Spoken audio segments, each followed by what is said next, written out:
especiais. Temos político e deputado António Muxanga e também temos analista político Albino Forquilha, que vão nos ajudar a debater em torno de temas pertinentes e atuais. Para já, irei saudar os meus convidados especiais, começando com o Dr. António Muxanga. Ilustres saudações, seja bem-vindo ao programa Hora de Debate. Muito obrigado. Boa tarde para si, boa tarde ao colega Dr. Forquilha, boa tarde a todos os internautas, aos técnicos, a todo o povo moçambicano e todos aqueles que nos assistem. Doutor, quais são os pontos prévios que nos traz no dia 2? Primeiro quero agradecer a Deus pela proteção e vida que tem nos proporcionado, apresentar sentimentos de pesar às famílias do Azagaia e à família do Satar, o famoso Musaia, que partiram para o além, e rogar a Deus para que acolha a alma de quem merece para o paraíso. E apelar ao povo moçambicano para que se faça presente nas cerimônias fúnebres do grande Azagaia, que terão lugar amanhã aqui na cidade de Maputo e na cidade de Matola, onde vai seu corpo repousar pela última vez aqui neste hemisfério. A minha questão prévia é mesmo o associativismo.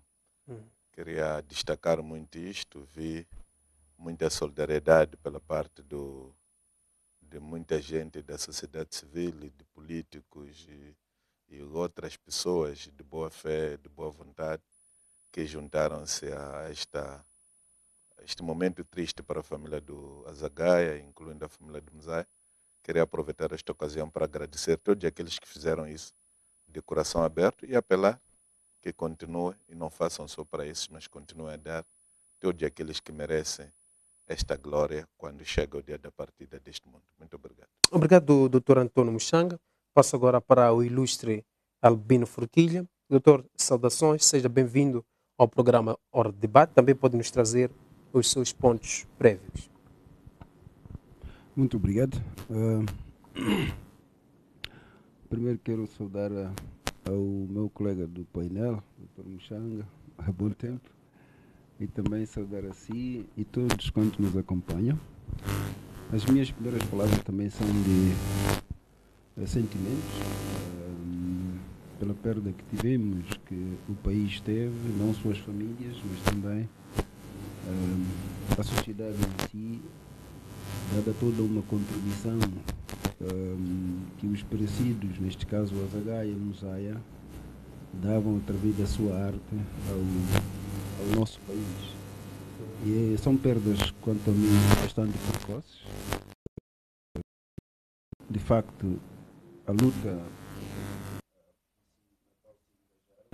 seja cada vez mais valorizada pelos moçambicanos, eu acredito que sim. E como se diz, né? Pegamos a arma e continuamos. Mas pegamos a arma e continuamos. Eu queria aqui, talvez, como ponto prévio, destacar, vamos lá, os contactos que o governo Moçambique para conseguir fundos para a reabilitação da Estrada Nacional número 1, que é uma via bastante importante para a economia e o desenvolvimento do país. Temos informações de que alguns mais 400 milhões de dólares foram disponibilizados para a via. Não sei como fazemos para que efetivamente este dinheiro, como tantos outros que já se receberam, pudessem de alguma forma ser aqueles que já foram recebidos uma reflexão e uma força para que o recente recebido dinheiro que vai receber, que foi aprovado, efetivamente sirva para uma construção consistente da mais importante via que nos liga ao país todo. Porque nós, como moçambicanos, se calhar em algum momento nos regozijamos porque alguma instituição nos concede fundos, não é? Mas não ficamos depois numa restrita fiscalização de como esses fundos estão sendo de facto usados e para que obra efetivamente nos garante que o dinheiro foi devidamente canalizado. Portanto, Este seria o meu ponto prévio, apelar à nossa fiscalização, à nossa consciência, de forma a que os dinheiros que vêm em nosso nome sejam, de facto, usados para o nosso bem, para obras consistentes. Obrigado, doutor Forquilha, doutor Antônio Muxanga. Passemos agora para o nosso tema central, que é recente informe do governo versus questionário dos parlamentares. Temos aqui vários pontos que nós iremos abordar ao longo do nosso debate. Me refiro ao encontro entre o presidente da Renamo e o presidente da República. Também veremos a questão da fome em Moçambique, onde teremos como enfoque as declarações do ministro Celso Correia. Também veremos a questão das eleições distritais, também a questão da TSU. Começo com o doutor Antônio Muxanga. Doutor, como é que olha para o informe do governo, também passando para um outro ponto sobre o encontro entre o presidente da Renamo e o presidente da República? Em que ponto está o DDR, doutor? Bom, primeiro, gostaria de falar um pouco sobre o informe do governo aos parlamentares. Este é um informe que estava-se à espera. Se calhar, primeiro, partilhar que já antes desta questão,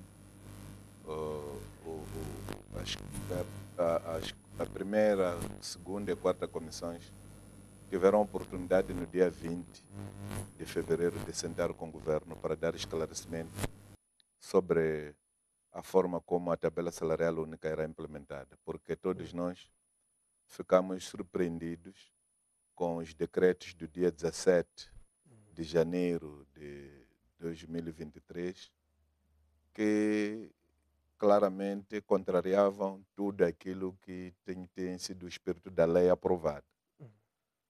Quero me referir, por exemplo, à situação das assembleias provinciais, quero me referir à questão das autarquias locais, quero me referir à tabela que era aplicada ao presidente da Assembleia Provincial / membro da Assembleia Provincial. Também queria me referir ao tratamento que está a ser dado aos funcionários desligados, contrariando o número 2 do artigo 50 do Estatuto Geral de Funcionário do Estado, que impõe que o funcionário, enquanto não tiver a sua situação de aposentado declarada, isto é, a fixação da sua pensão de aposentação, deverá continuar a receber o mesmo dinheiro que estaria a receber se mantivesse em efetividade de funções. Claramente o governo nunca cumpriu com isso, há muita gente que foi desligada neste período do TSU, não tem pensões fixadas, que entretanto não estão a receber de acordo com a atualização da tabela salarial. Isto é uma violação, é uma afronta, é um desrespeito àquilo que é a lei fundamental.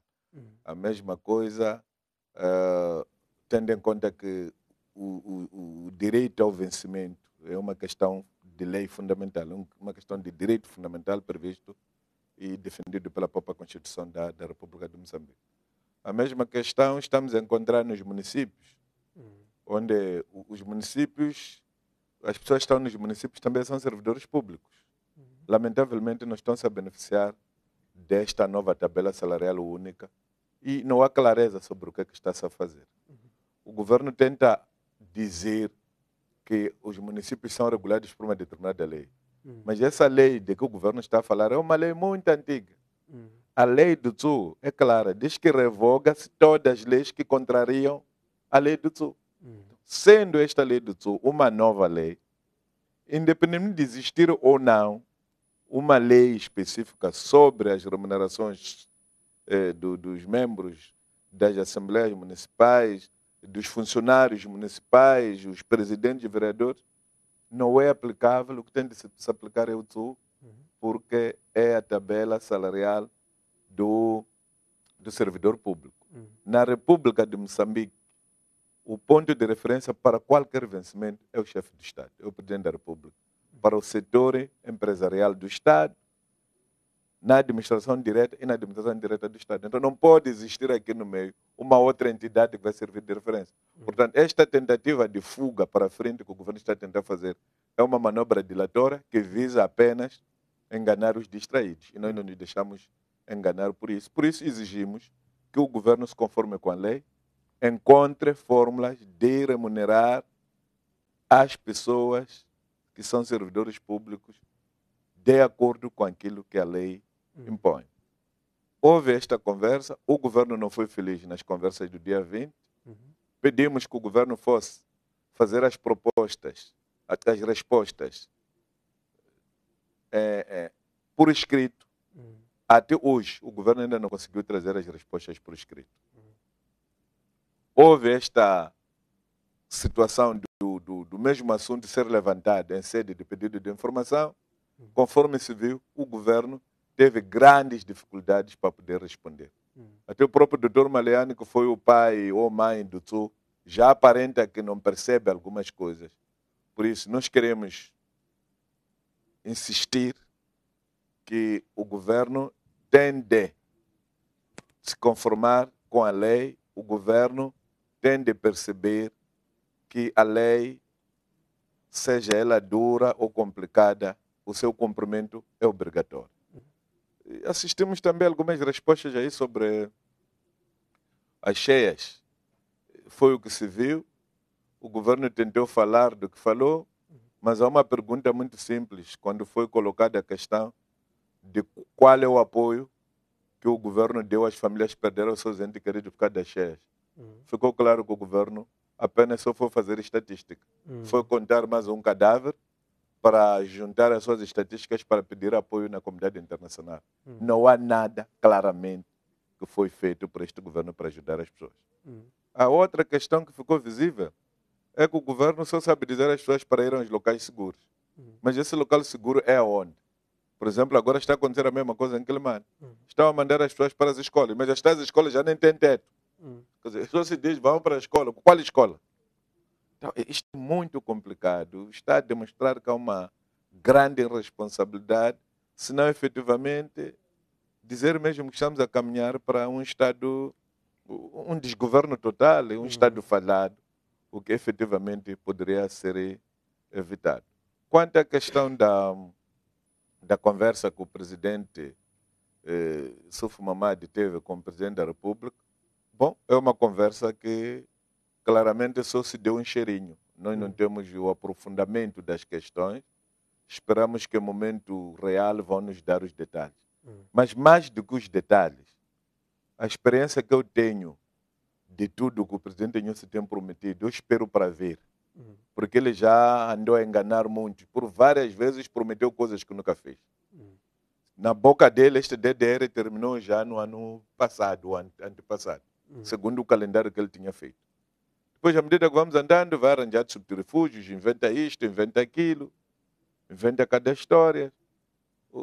Há um discurso que ele faz quando está conosco, há um outro discurso que faz quando está com seus camaradas da Frelimo, há um outro discurso que faz quando está com aquele grupo restrito dele, daqueles que são os seus melhores conselheiros, aquele grupo de irresponsáveis, grupo Mavi, Gido Vaz e companhia.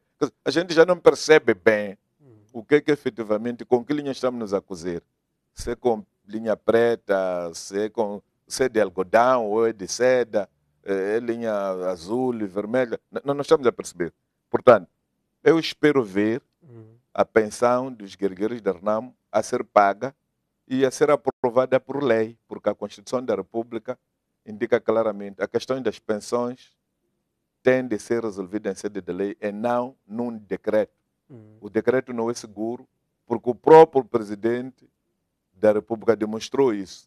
Só com esta coisa de tu, já se emitiram quantos decretos? Foram 3, foram revogados, agora estamos no 4º, que também tem de ser revogado, porque viola os direitos das pessoas. Portanto, precisamos de um instrumento seguro que possa garantir que os guerreiros da RNAM tenham o mesmo tratamento que tiveram os combatentes da luta armada de libertação nacional. Aliás, o artigo que trata dos combatentes da luta armada de libertação nacional, combatentes da soberania e pela pátria, é o mesmo artigo. E dá as mesmas condições. Sabendo-se que há muita gente que esteve a cumprir o serviço militar obrigatório. O que se dá no serviço militar obrigatório não é vencimento, não é nada. Há pessoas que ultrapassaram de longe os 2 anos e meio que estavam previstos na altura, Há pessoas que fizeram 10, 12, 15 anos lá. Então essas pessoas todas têm direito. Então não há ninguém que há de vir aqui e dizer que não descontaram, porque aqueles que estavam na Xingué também não descontaram. Eu posso ir com eles para a Tanzânia, porque a Tanzânia nunca teve guerra, para ir aos arquivos da Frelimo, para verem que papel ou folha de caderno estavam a descontar. Porque eu sei que os combatentes da Armada de Libertação Nacional não tinham vencimento. Portanto, tiveram, por consideração, pensões que essas pessoas devem também contemplar os outros que vieram continuar a atividade deles de libertar o país. Obrigado, Dr. Antônio Muxanga. Passo agora para o Dr. Albino Forquilha. Doutor, qual é a sua leitura em torno do recente informe do governo? Em algum momento, o Dr. Muxanga trouxe aquilo que aconteceu na Assembleia da República, onde destacou a questão da TSU, a questão das cheias, entre outros pontos. E também fazendo uma ligação com o nosso primeiro ponto, que é sobre o encontro entre o presidente da Renamo e o presidente da República. Em que ponto está o DDE, ilustre? Muito obrigado. Começando pelas perguntas e respostas dos representantes do povo, e sinto-me feliz porque estou com o deputado Muxanga aqui. Primeiro, saúdo as questões que foram colocadas, que eram de primazia, não é?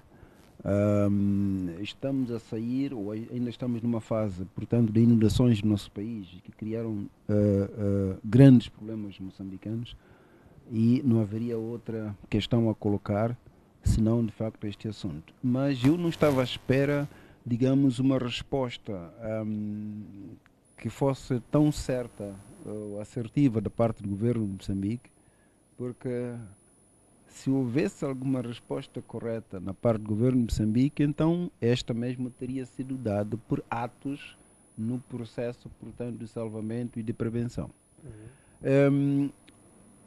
Eu sempre pensei e continuo a pensar que uma governação, praticamente, é primeiro uma arquitetura, não é? Pode ser até imaginária, de todos os aspectos que achamos que são importantes para a governação de um povo, de uma sociedade como a nossa. Isto primeiro tem que se colocar como compromisso sério, né, que um governo tem que fazer. E o resto depois é colocar planos que se possa efetivamente executar na base daquilo que se arquitetou. E uma arquitetura de uma boa governação teria que ter muito este compromisso de legalidade, quer dizer, tudo quanto fazemos tem que ser de lei e tem que se cumprir na base da lei. Tudo que nós fazemos, de facto, tem que ter a base como justiça, etc, etc, e não sei quanto.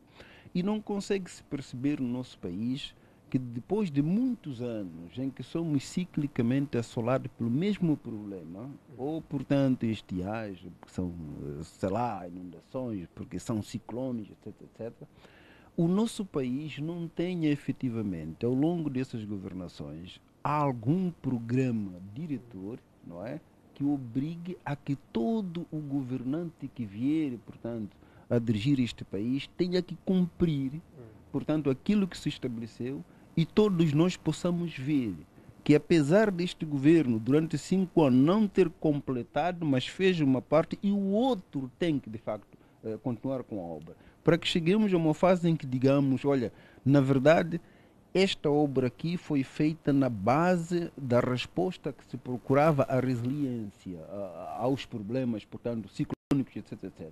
Nós não temos um programa que consistentemente é de facto implementado, é executado por forma a dar uma resposta aos problemas. Isso não vemos. Estamos a ver que mais ou menos a partir do quilômetro 16, Buane, para quem vai a Buane, até mais ou menos no instituto, digamos, do professor, não me lembro. Escola Básica Agrária. Sim, a Escola Básica Agrária. Aquela zona toda é baixa. Em 2001, em 2000, os outros cheias, mesmo aquelas que houveram em 70, quer dizer, aquela parte sempre ficou alagada de água, impediu a circulação e muito desastre aconteceu. Mas quando passa esse tempo, como agora, daqui a pouco temos o fim do tempo chuvoso, quer dizer, parece que se esqueceu.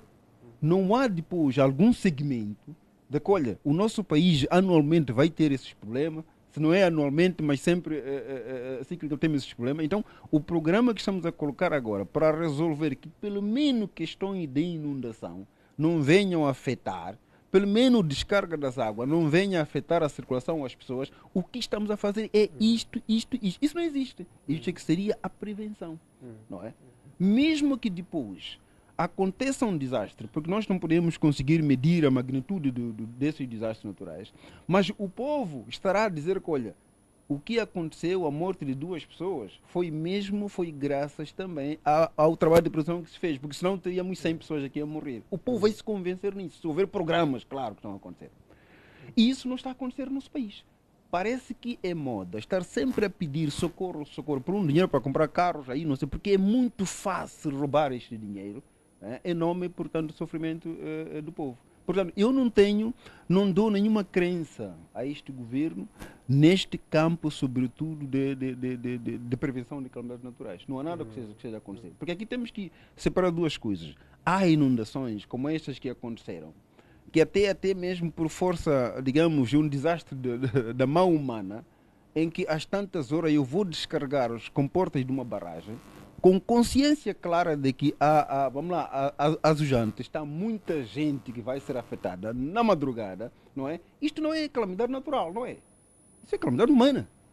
Porque, primeiro sei que aquela parte, se for a ver, por exemplo, nos pequenos bombos, aquela parte toda de baixo para aí, quando foi construída a barragem, era mesmo para Machambes. Mas agora está muita gente a viver aí. E os que gerem a barragem, os que mexem o botão para descarregar água, sabem muito bem que lá há gente. E não fez nenhum trabalho para evacuar aquela gente um pouco antes. Agora, que desastre natural é esse? Esse não é desastre natural. E é isto que eu gostaria também. E os deputados colocaram muito bem a pergunta, o deputado Mchanga colocou aqui, a questão de que, bom, o que é que o governo fez então para socorrer, aliás, para ajudar aquelas pessoas que perderam os seus entes queridos por causa desse desastre. Eu até diria mais, era preciso que houvesse, que se apurasse responsabilidade por morte dessas pessoas, não é? Porque nós não podemos dizer que uma pessoa que, quer dizer, um funcionário que é pago, dinheiro do Estado, abriu o comporta, sabendo que há pessoas lá que vão morrer. E não só, temos aqui uma estrutura de gestão, portanto, de infraestruturas hídricas da região da SADC, em que mesmo as descargas da África do Sul são comunicadas com antecedência, como nós também sabemos, através do Serviço Meteorológico, muito antes o que vai acontecer. Portanto, como que se justifica que, de facto, de madrugada se descarregue água, sabendo que há lá pessoas, essas pessoas depois morrem e nós só aparecemos a dar estatísticas, se morreram pessoas e não sei. Não há responsabilização por essas mortes. Então, tinha que ver isso. E nós, como Estado, ainda não conseguimos assumir, de facto, devidamente esse tipo de... Porque é assim que se construi a tal responsabilização. Responsabilidade e responsabilização que emana da boa governação advém disto. Então, em Moçambique parece que mesmo estamos sendo usados como trapos e como entendemos. Esta parte, de facto, me entristece bastante. E há uma incompetência, a mesma incompetência que se estende para os casos praticamente da tabela salarial única. Não é? Tudo o que está a acontecer agora não tem outro nome, é mesmo uma incompetência de todo um governo. Não é? Nós fizemos isso como se fosse ad hoc, uma precipitação e não sei quando. Só depois começamos a pensar que de facto devia ser. Como que o assunto que passa pela Assembleia da República é aprovado até um montante que se dizia que este é o teto, portanto, que vai cobrir, portanto, esta nova política salarial, não é? E hoje, tanto tempo depois, estamos a corrigir cada coisa, até se esquecemos de algumas coisas que devem passar primeiro para a Assembleia da República, depois é que vamos à frente. O que é isso? Que tipo de governo é esse? E isto é uma burla, porque efetivamente o povo moçambicano está a pagar salário daqueles fulanos todo momento. É assim como se eu faço contrato com alguém para me construir uma casa, num determinado período, quer dizer que esse determinado período ele tem que me prontar a casa e eu vou lhe pagar. Agora, se a pessoa, digamos, alastra isso para, não sei, 2 anos, enquanto devia fazer em 2 anos, eu vou continuar a pagar sem mais, sem menos. E nós não, nós continuamos a pagar as pessoas que não estão a fazer nada, não é? É aí onde está o problema. Obrigado, doutor Albino Forquilha. Passo agora para o doutor Mchanga. Doutor, em algum momento falou daquilo que aconteceu na Assembleia da República. Por que o nosso governo não tem uma opinião diante das cheias? E também quando se fala de um local seguro esse local seguro parece que não existe. E temos aqui uma questão do Diamantino Stoy, que diz o seguinte: endereço uma mensagem de força aos irmãos assolados pelo ciclone Fred na cidade de Climane. Deputado Muxanga, acerca de fenômenos naturais que sempre assolam o nosso país, o que pode-se fazer para evitar ou eliminar este mal da cidade de Xai-Xai e Diamantino? É assim. Eu penso que pode fazer uma operação igual àquela que se fez no Xai-Xai. Xai-Xai, por exemplo, agora já não há muitas perdas de vida, porque as pessoas todas foram obrigadas a abandonar a Zona Baixa. E todas as pessoas têm casas nas zonas altas. As pessoas descem para a Zona Baixa, vão fazer machambas. Quando chega o tempo chuvoso, todas essas pessoas voltam para a zona alta. E forma de encorajar que as pessoas não fiquem na Zona Baixa. Não há infraestruturas sociais lá. Não há hospital, não há escola. Então, o que está a complicar a vida aqui na cidade de Maputo é que as próprias escolas são construídas em locais que alagam. Você tem um centro de saúde ali de Matola Santos, que está num local que alaga. Você está a fazer um centro de saúde, está a inaugurar hoje, está alagado. Como é que você vai dizer à população que vocês não podem viver aqui? Se você próprio Estado está a construir nesse sítio que alaga. Você tem um centro de saúde de Matola Gar, está construído num sítio onde alaga. Um centro de saúde de referência, daquele que tem maternidade até. Quer dizer, o que é que você está a fazer? Ou o governo precisa de investir no sentido de fazer a drenagem, que é um dos grandes problemas que a nossa cidade da Matola, por exemplo, tem, porque algumas enchentes de água podem ser resolvidas, sim senhora, se apostar na solução de fazer as valas de drenagem. Lamentavelmente, nós estamos a fazer valas de drenagem. Agora, que é tempo de água, o presidente do município anda aí a prometer, mas nunca fez nem sequer 100 metros de vala. Uma vala nova feita por ele, não tem nem sequer 100 metros.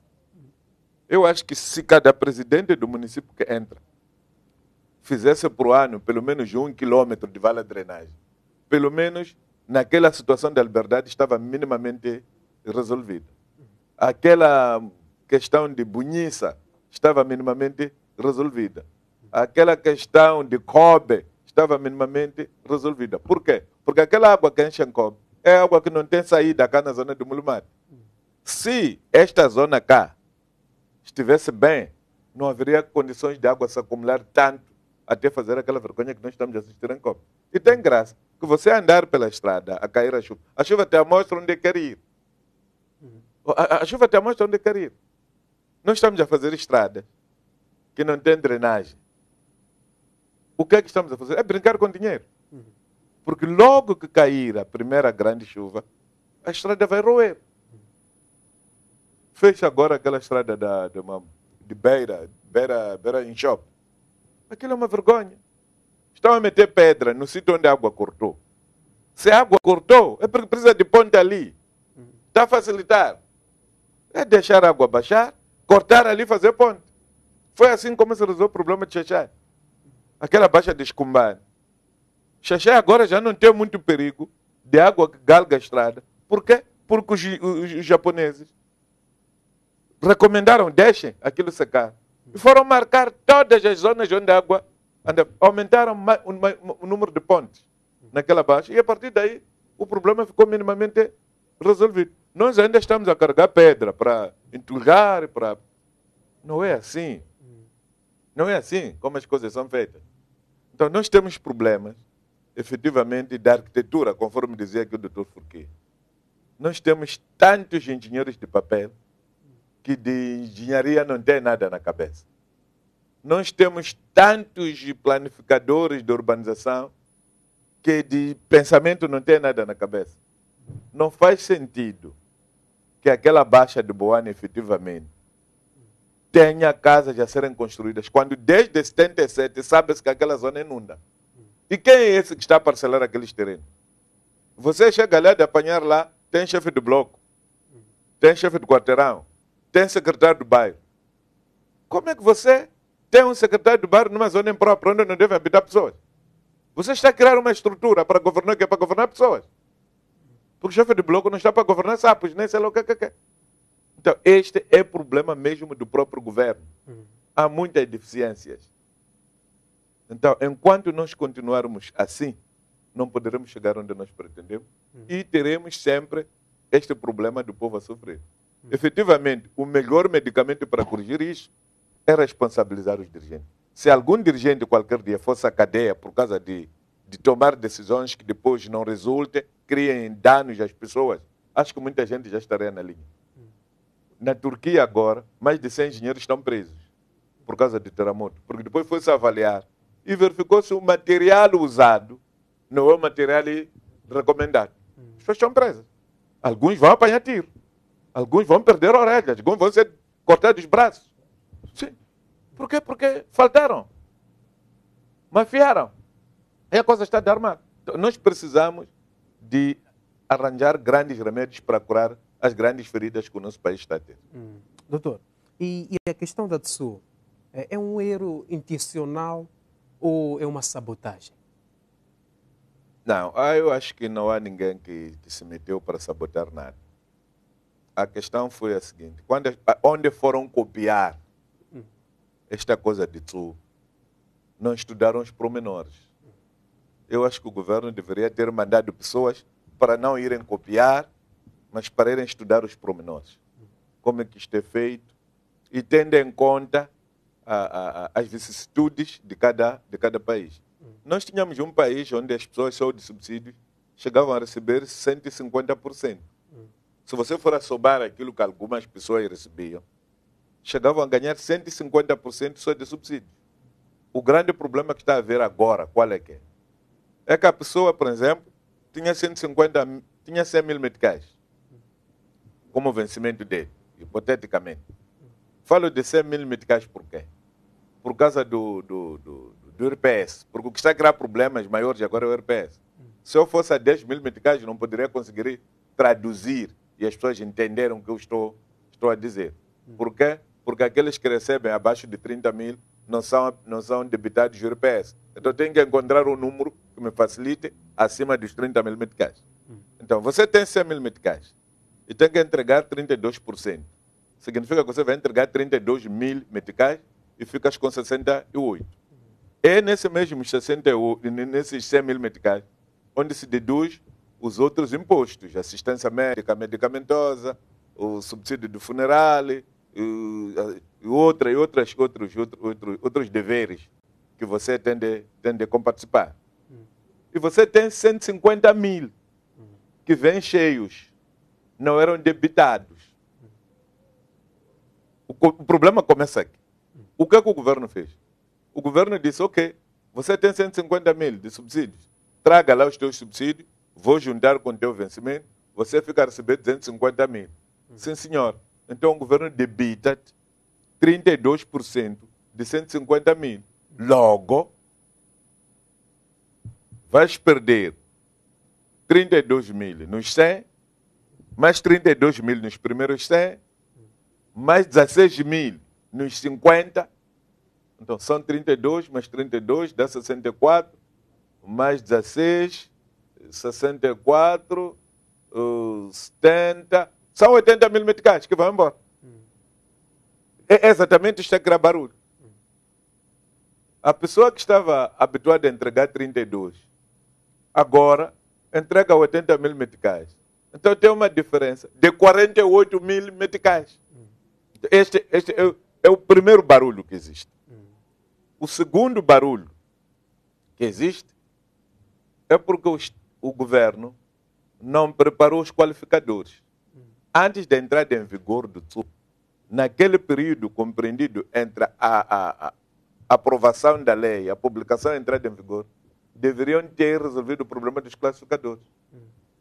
Só agora é que o governo está mexendo os classificadores. Logo, esta mexida que está-se a fazer agora vai criar problema. Porque este é o primeiro passo. Isto é igual àquele que casa antes de lobolar. Isto tem custos. Porque quando já volta para vir lobolar, nós já até costumamos taxar, incluindo os filhos. Cada filho que nasceu antes do lobolo tem só. Quer dizer, há o dinheiro do custo da mãe, mais o dinheiro do custo de cada criança que nasceu. Porque a norma primeiro tem que lobolar, depois é que vai casar. Então, o governo fez isso. A terceira questão, o próprio governo não tinha certeza de quanto dinheiro custa esta operação. Por isso, quando nós falamos, falaram de um cabimento orçamental, disseram que existia, até porque a partir de junho todas as pessoas iam receber, mas na verdade ninguém recebeu.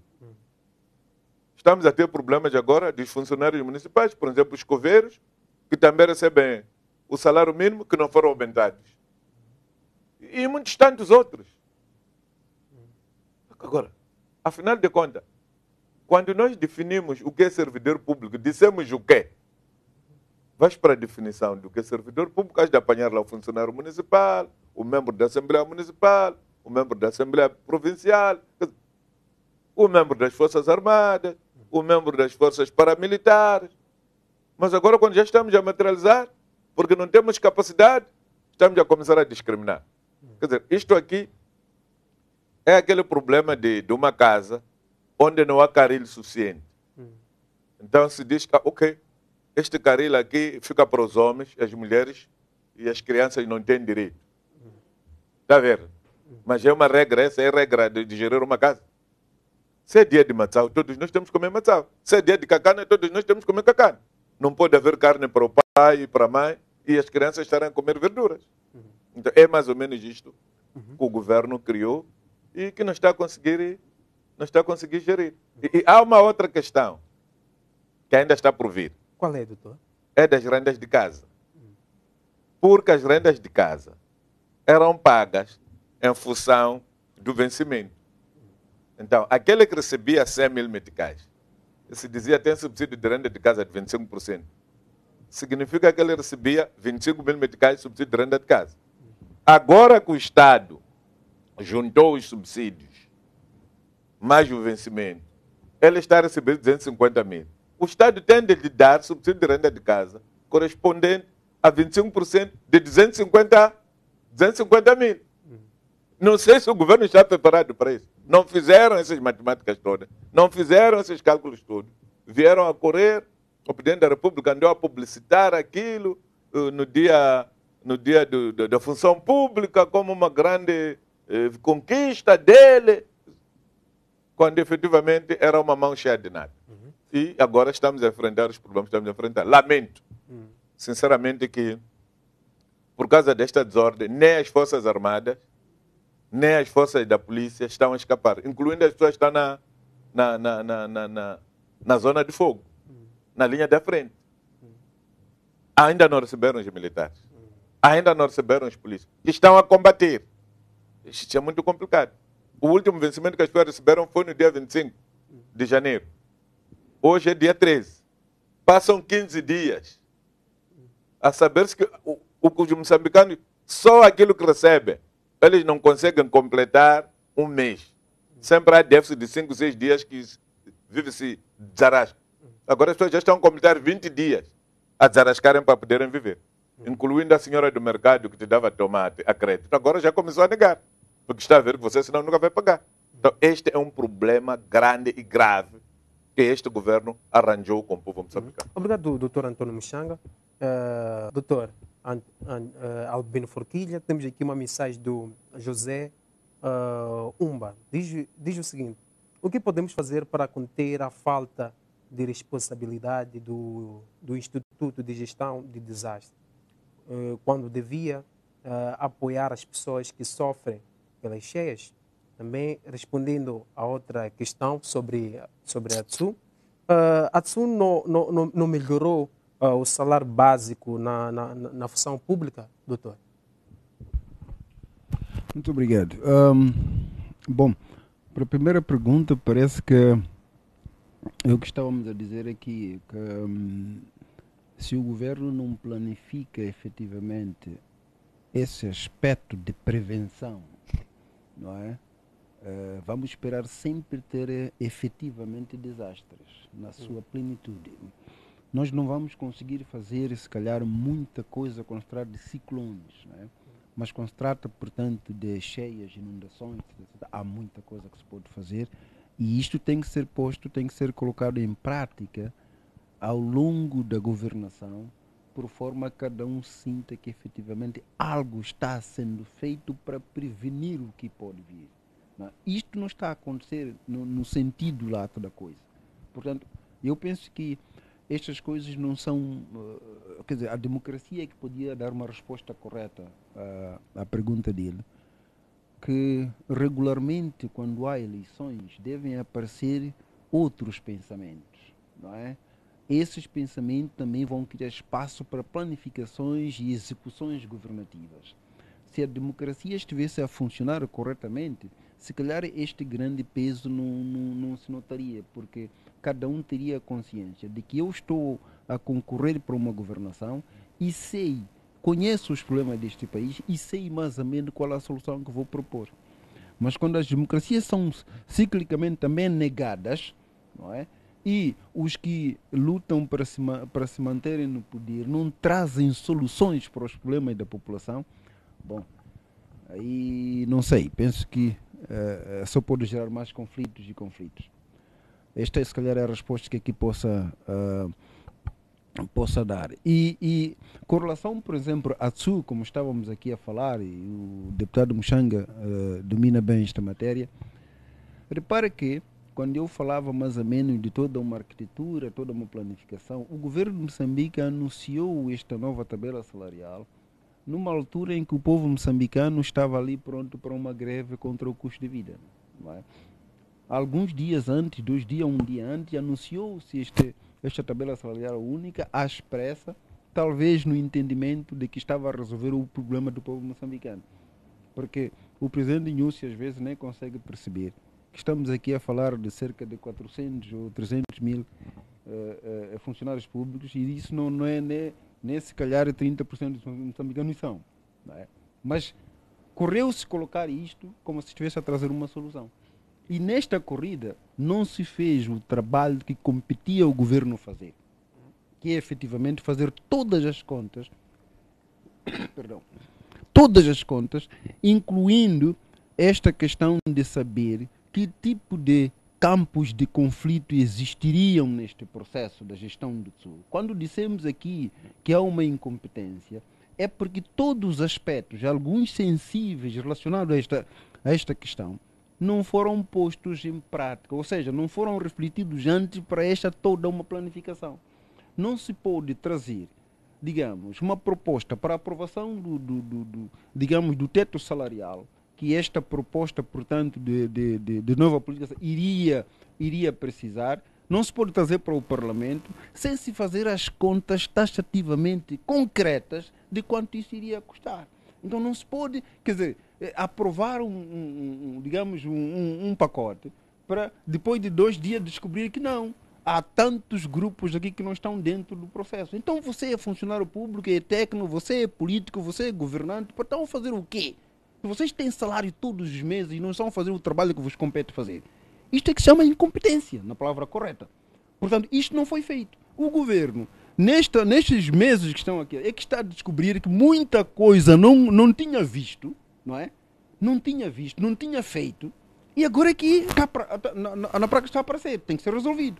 Isto é que se chama incompetência, que as pessoas estão lá muito mais para usufruir da cadeira que têm, do carro que têm, do salário que têm, e profundamente não entra nos assuntos por do Estado.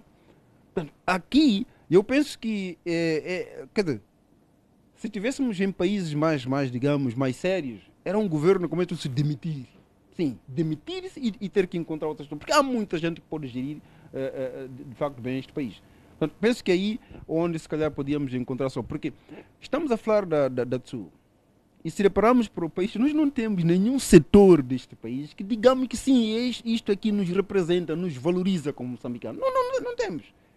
Quer as empresas participadas pelo Estado são toda uma falência, quer o Ministério X, Y e Z, é toda uma confusão, toda uma falência. Então estamos a ser governados. Mas de que maneira? Este é que é o problema. Portanto, eu às vezes até me escuso muito de discutir em detalhe alguns aspectos, porque na verdade, se você vai tendo sempre algumas borbulhas no pé, o médico competente vai diagnosticar provavelmente algum problema corporal de infecção que causa aquela borbulha, não é? E se isto não se faz, um diagnóstico geral e identificar o que é o problema, nós vamos estar sempre a discutir aí entre nós cada coisa. Mas o problema essencial mesmo é de má governação, é de um governo incompetente. E qual é a solução? É ali, é como eu estava a dizer, a democracia tem que funcionar. Por isso que a democracia é adotada quase por todos os cerca de 200 estados que nós temos no mundo. Por quê?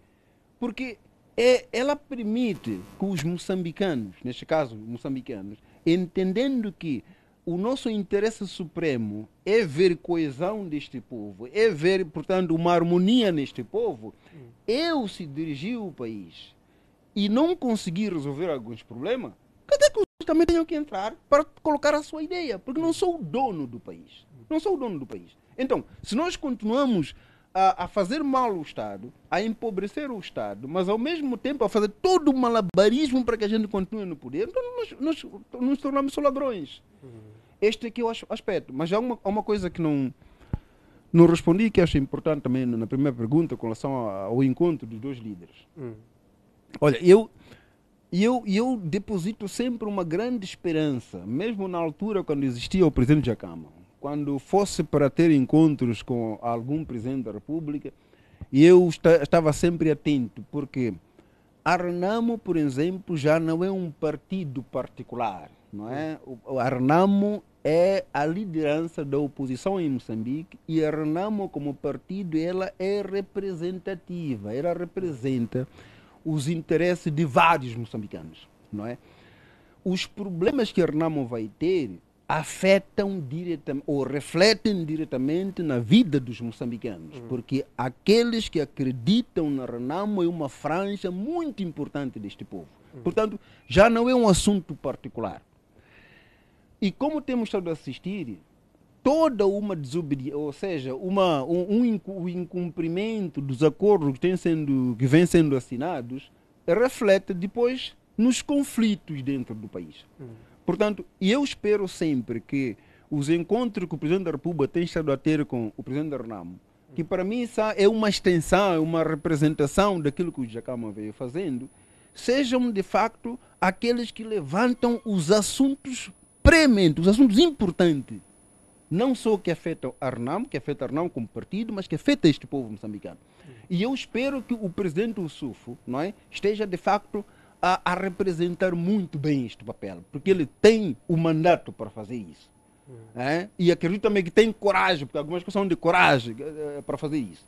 Nós não podemos permitir que este país assine ciclicamente acordos que vêm de conflitos e os mesmos acordos não são cumpridos e depois criam problema aos moçambicanos.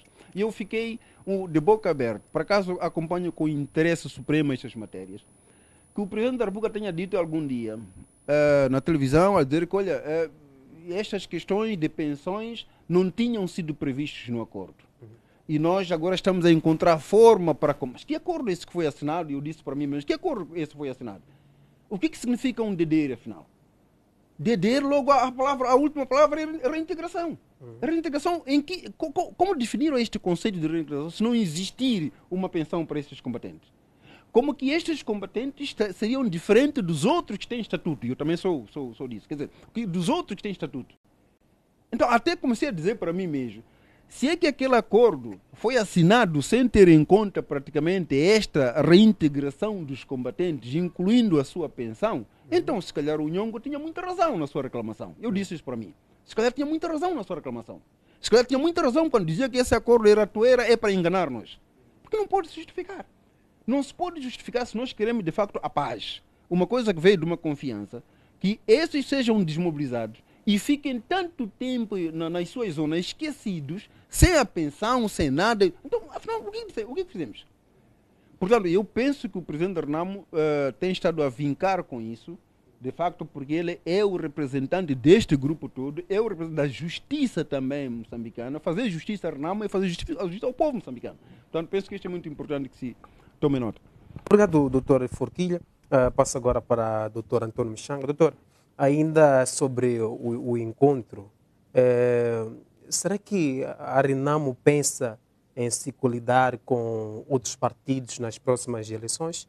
E também na nossa sociedade é comum, ou melhor, ouve-se e lê-se que em alguma opinião pública que o presidente Issoufou não tem pujança política para liderar a oposição até ao poder?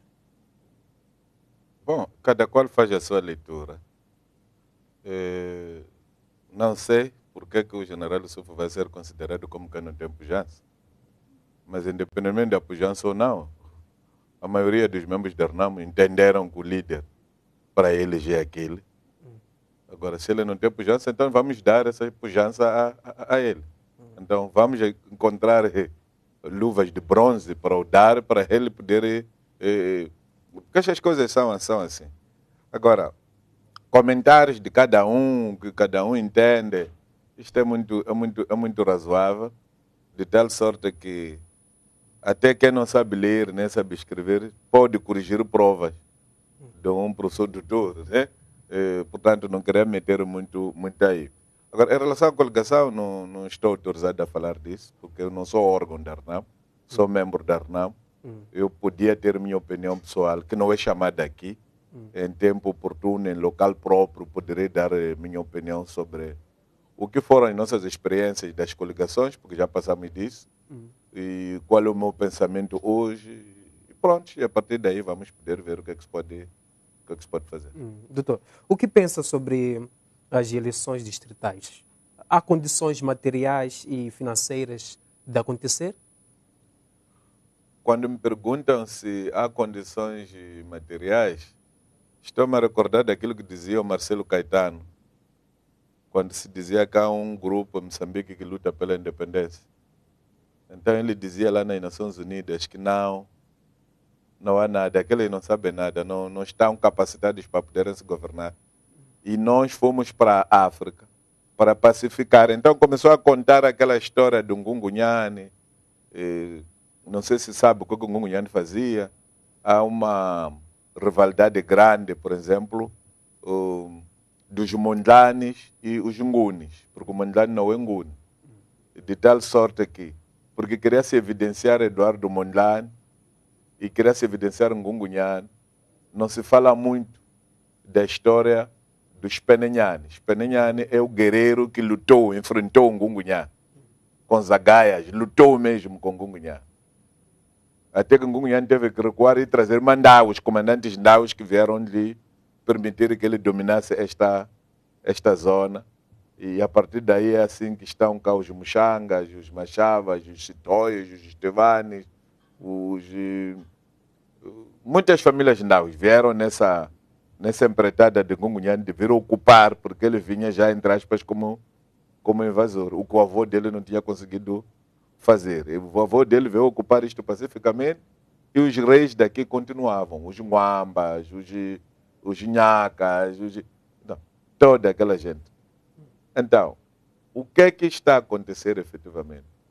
O que está a acontecer é que a tentativa de valorizar a resistência secular do Ngungunyane, quando o Ngungunyane combateu os Mondlanes de Majacado, isso criou contradição nas cabeças de muita gente lá em Gaza. Portanto, o Ngungunyane é herói para uns, mas não é herói para outros, é vilão para outros.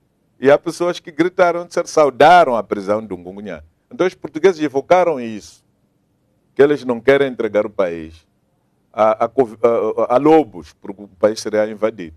Se fosse possível hoje ir ler bem isso e verificar como é que a Frelimo está a governar o país, você até poderia dar razão ao colono, que efetivamente entregou-se o país a um grupo de pessoas que não estavam preparadas para governar. Razão pela qual estamos a ter as dificuldades que estamos a ter.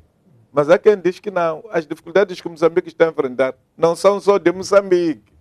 Por isso não se pode chamar aqui o problema de capacidade de governador.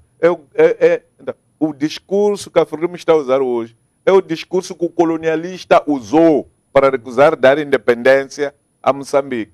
Então, significa que os dirigentes da Frelimo se assumem como os novos colonizadores da República de Moçambique.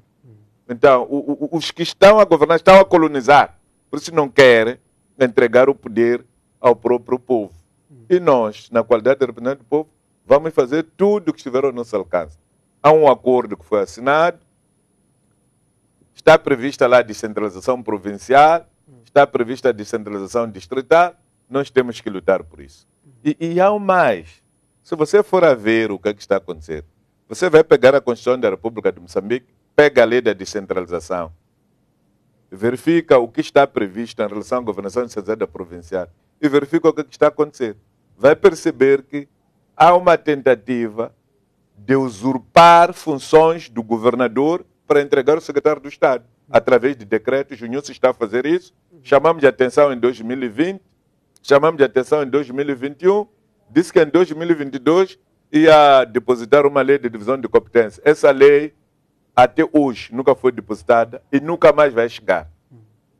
Porque, incluindo agora que fez remodelação do secretário do Estado, o discurso foi mais endurecido. Quando se pega o secretário do Estado, se lhe dá o direito de ser ele que licencia os produtos florestais. Quando a lei é clara, as florestas, fauna bravia e áreas de conservação são de alçada da governação descentralizada provincial. O governador está autorizado a licenciar aqueles que cortam capim, cortam caniço e lenha. Está a ver? A madeira que é preciosa não pode. Mas o que a Constituição diz? Não podemos brincar com coisas sérias. Nós temos, por exemplo, o problema dos hotéis. Licenciar hotéis até 3 estrelas é tarefa do governador. Acima de 3 estrelas, quem licencia? Não é o secretário do Estado, não. É o ministro. E esta competência não é delegável. Acima disso, é o Conselho de Ministros. Terras. O governador é que dá terra até 1000 hectares. Mais do que 1000 hectares é o ministro. Mais do que 2000 hectares é o Conselho de Ministros. Já não é o ministro sozinho. Está claro tudo isso na lei. O Nilson tem um esforço titânico que está a fazer de tentar mudar isso para trazer teorias dele que não conseguiu fazer passar na revisão da Constituição. E faz isso via decreto. Efetivamente, se nós fôssemos países que sabem exigir, há muito tempo o Nilson já deveria ter sido obrigado a resignar. A semelhança daquilo que aconteceu com Thabo Mbeki. Porque efetivamente ele não respeita as leis que gerem este país. E ele, na qualidade de chefe do governo, é chamado aqui à responsabilidade. A maior solução que tem-se, porque está a brincar com o povo, quando a soberania é o povo e a nação. Ele é chefe da nação e nós somos representantes do povo. E ele tem que respeitar isso. Perceber que no dia que ele foi votado, haviam lá 3 urnas. Uma urna votou a ele, outra votou a nós, outra votou às Assembleias Provinciais. Portanto, o mesmo povo que deu poder a ele, deu poder a nós para legislarmos e deu poder às Assembleias Provinciais. Então tem de se respeitar isso. Obrigado, Dr. Antônio Muxanga. Dr. Forquilha, qual é a sua leitura em torno das eleições distritais? Há quem diz que a Renamo quer as eleições distritais porque é o único jeito de ter algumas autarquias, já que as presidenciais dificilmente há de conseguir. Comentários? Bom, é um comentário mesmo. Eu acho que as eleições distritais, nos moldes em que estão, portanto, na Constituição da República, deviam acontecer, não devia ser um assunto para debate. Em 2018, portanto, a Constituição da República consagrou esta componente depois de uma reivindicação bastante séria, portanto, da Renamo. E houve até negociações, houve acordos, e se disse muito bem que em 2000 praticamente e 19 teríamos, portanto, as eleições que iriam colocar ao nível das províncias, secretários provinciais e governadores eleitos, não é? Mas em 2024 entraria também em vigor, portanto, a eleição dos administradores distritais, nos mesmos moldes. E eu não vejo porque é que hoje praticamente tem que se colocar isso em debate, tem que se procurar ignorar ou inviabilizar o preceito da Constituição. Não encontro alguma justificação. Primeiro, porque também estaríamos a negar toda uma confiança a que tivemos dentro da mesa, aliás, na mesa das negociações, que fez com que uma parte do povo moçambicano, representado pela RENAMO, e o próprio Estado chegasse a um consenso. Mas a partir do momento em que aquele entendimento da RENAMO passou para a Assembleia da República, porque se está na Constituição, porque passou pela Assembleia da República, passou a ser matérias do Estado moçambicano, passou a ser matérias da nação. Então não é hoje em dia que apareça, portanto, alguma vontade política de um partido que procura inviabilizar sem dizer exatamente quais são as razões de fundo. Repara que nós nunca deixamos de ter eleições distritais, não é? Em todas as eleições gerais que nós temos, também no distrito portanto, acontece. Portanto, ainda que não seja de facto na circunscrição do distrito, mas toda aquela equipa de funcionários que se calhar se teme que vão ter um peso muito grande no orçamento, nós temos lá. Temos até hoje administrador, temos funcionários, estão lá a funcionar.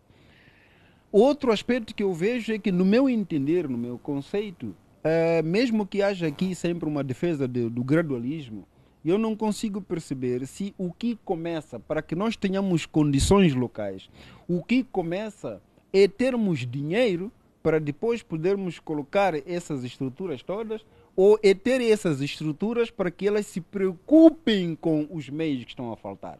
Portanto, não sei como que é feito. Nós temos neste país, tivemos neste país em 75 independência, e até hoje temos distrito, portanto, que não tem casas condignas de justiça, não é? Mas já somos um Estado, cerca de 50 anos. Quer dizer que, se nós temos municípios também, zonas municipais que passaram para este direito, que não têm, de facto, toda uma infraestrutura necessária. Mas já vendo lá um grupo de pessoas que se preocupa por isso, é que começa a planificar aquilo que está a faltar e aquilo que deve acontecer. Não é? Portanto, eu penso que devia-se dizer que ali onde há capacidade de organização, há aí indivíduos, de facto, devem ser capacitados por forma que eles assumam esta tarefa de gradualmente, enquanto município, enquanto distrito, assumam a responsabilidade gradual de planificar aquilo que lhes falta. Não é o contrário. Quem é este com essa corrupção toda vai encher aqui tanto dinheiro ao Banco de Moçambique para depois passar a dizer que no distrito já há condições, agora tenham que fazer. Portanto, eu penso que é um assunto, aquilo que chamamos como não assunto. Não devia se discutir, por isso eu continuo de facto a apoiar, o meu partido também apoia que as eleições tenham que ter lugar. Obrigado, Dr. Forquilha. Dr. Antônio Muxanga, comentários em torno do último ponto levantado. Também indo a outra questão, pensando na situação atual de Moçambique, de fome e miséria em Moçambique, o que se pode dizer em torno das declarações do Celso Correia? Bom, eu já tive a oportunidade de comentar isso aí até nesta televisão. Acho que o ministro cometeu um erro crasso, terrível. Se bem que não tenha cometido erro. Se calhar queria dizer 9%. Eu espero ouvir dele. Se queria dizer mesmo 90%. Ele sabe o que é 90%. A ser verdade que 90% dos moçambicanos têm matabicho, almoço e jantar, então o Programa Mundial Alimentar tem de parar de dar lanche escolar. Porque as crianças têm um mínimo para comer e poder... Então esse dinheiro podia ajudar em outros programas em outros países. Eu desafio o governo a dizer o Programa Mundial Alimentar parar de servir o lanche escolar. Eu, naquele tempo, meu de estudante, não ia comer na escola, porque tínhamos o mínimo, né? Não tinha a maior qualidade, mas tinha o mínimo. Comíamos de manhã, depois voltávamos a comer à tarde, depois tínhamos o jantar. Hoje em dia há muitas dificuldades das pessoas poderem comer. Até em algum momento, algumas pessoas até têm comida na mesa. Mas porque o ambiente que te rodeia, as pessoas são seus colaboradores, não têm o que comer, e o que você tem não vai ser suficiente. Você também acaba caindo nessa, de não comer enquanto outras pessoas estiverem a passar fome. Portanto, eu conheço muita gente, incluindo empresários, que não tem 3 refeições por dia, em solidariedade com o povo moçambicano, porque a maior parte dos moçambicanos não consegue ter 3 refeições por dia. Há famílias que a esta hora estão a matapichar, estão a tomar chá, para poderem aguentar e virem comer às 19 horas. O que a mamã vai trazer do mercado. E se você vai ver o que é que estão a tomar, o que é que tem lá para tomar chá, é uma refeição muito pobre. Então, o ministro falhou mesmo e tem de se retratar. Não pode habituar a ir a simpósios internacionais para ir dizer mentira em nome do povo moçambicano. O ministro mentiu? Mentiu. Faltou a verdade. Isso, quem falta a verdade chama-se mentira. Obrigado, doutor Antônio Muxanga. Doutor Forquilha, será que o ministro Celso Correia não conhece a realidade moçambicana? Foi uma estratégia para a comunidade internacional ou não? Bom, eu vi sempre este jovem ministro, desde que começou, como aquele que procurava, inclusive, trazer alguma ciência na governação. Há algumas coisas que fez no passado que, de alguma forma, me disseram assim, olha, pelo menos está aí um jovem que está a procurar, ainda que seja dentro de um sistema maléfico ao povo moçambicano, mas ele está a tentar remar contra a maré. Mas fiquei muito admirado desta vez com estas declarações. Primeiro, a partir do Sustenta também, que tem me colocado muitas interrogações. E esta declaração dele de que o povo moçambicano tem 3 refeições por dia é mesmo, de facto, digamos, uma separação bastante grande daquilo que é a realidade do povo moçambicano e o mundo provavelmente que ele esteja a viver, não é? Nem se quisesse dizer que os membros da Frelimo têm 3 refeições por dia, também estaria a mentir, porque os membros da Frelimo, muitos deles passam muito mal, né, do que se pensa. Então, penso que aí foi muito infeliz, porque na verdade só fazer uma ronda aqui em periferia, você vai aqui em periferia da cidade de Maputo, você vai de facto deparar com situações muito tristes de como os moçambicanos passam mal a fome.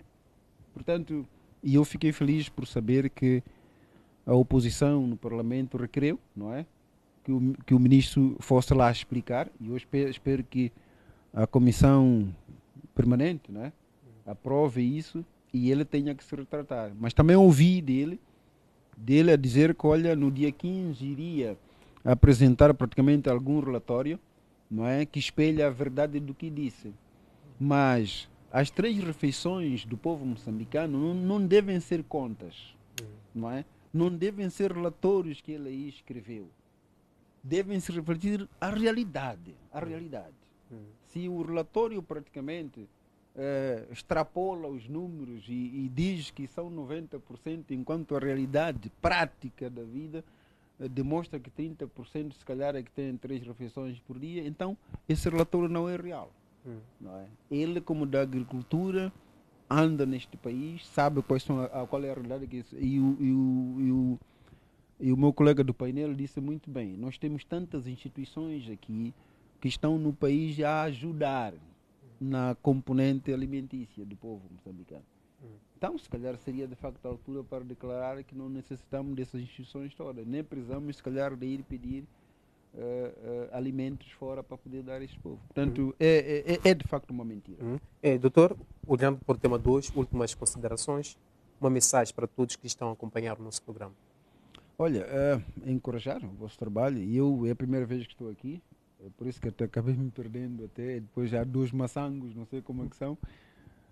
Então, encorajar, continuem de facto nos programas que estão a desenvolver e permitir sempre que haja multiplicidade, portanto, de visões a darem de pessoas a darem suas opiniões, porque é assim que se faz a democracia. Obrigado. Obrigado, doutor Albino Forquilha. Doutor Antônio Muxanga, olhando para o tema 2, o recente informe do governo, últimas considerações, uma mensagem para o povo moçambicano. Bom, volto a renovar o nosso apelo para a afluência de todos os moçambicanos de bem no funeral do Grande Azagaia, que vai ter lugar amanhã, cujo o velório vai se realizar na cidade de Maputo, e à tarde num dos cemitérios da cidade da Matola. Espero que toda a gente se envolva, vamos todos juntos, firmes, dizer viva o espírito Azagaia. Azagaia morreu, mas o seu pensamento, a sua coragem, a sua dedicação vive em cada um de nós. Obrigado. Obrigado, doutor Antônio Muxanga. Obrigado, doutor Albino Forquilha. Obrigado a todos que acompanharam o nosso programa através da nossa página do Facebook, também através da DSTV, Good TV e TV Cabo. Eu sou Teo Filósofo José Mação. Deus abençoe.